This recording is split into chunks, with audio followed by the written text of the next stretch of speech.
मित्रांनो, transaction verification झाल्यानंतर block creation आणि ब्लॉक क्रिएशन ही प्रोसेस झाल्यानंतर ब्लॉक कनेक्शन या पूर्ण स्टेप झाल्यानंतर एक महत्त्वाची स्टेप्स यामध्ये झाली जाते, त्याला म्हणतात इश्युइंग न्यू कॉइन्स, अर्थात नवीन नाणी निर्माण करणे. ब्लॉकचेन टेक्नॉलॉजीमध्ये क्रिप्टो मायनिंगमध्ये ही क्रुशल प्रोसेस ज्यावेळेस तयार होते त्यावेळेस एक नवीन कॉइन्स या सिस्टीममध्ये जनरेट होतात, त्याला इश्युइंग न्यू कॉइन्स असं म्हणलं जातं.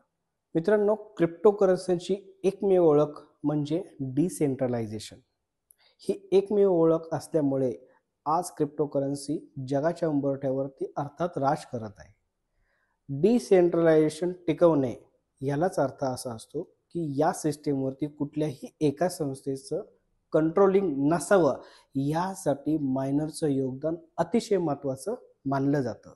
अर्थातच सिस्टीम पूर्णपणे डिसेंट्रलाइज राहावी, अर्थात कोणाच्याही एका संस्थेच्या एका कंपनीच्या ऑर्गनायझेशनच्या ती पूर्णपणे अंडर जाऊ नये, याला मेंटेन ठेवण्यासाठी एक महत्त्वपूर्ण योगदान मायनर या सिस्टीममध्ये त्याची जबाबदारी पार पाडत असतो. अर्थात या सर्व प्रोसेस पूर्णपणे पार पाडल्यानंतरच एक मायनरला त्याचा पूर्ण रिवॉर्ड मिळालं जातं. मित्रांनो, व्यवस्थित ऑब्झर्व केल्यानंतर आपल्याला एक गोष्ट लक्षात येते की क्रिप्टो मायनर हा एक रक्षक म्हणून क्रिप्टो मायनिंगच्या पूर्ण सिस्टीममध्ये काम करत असतो.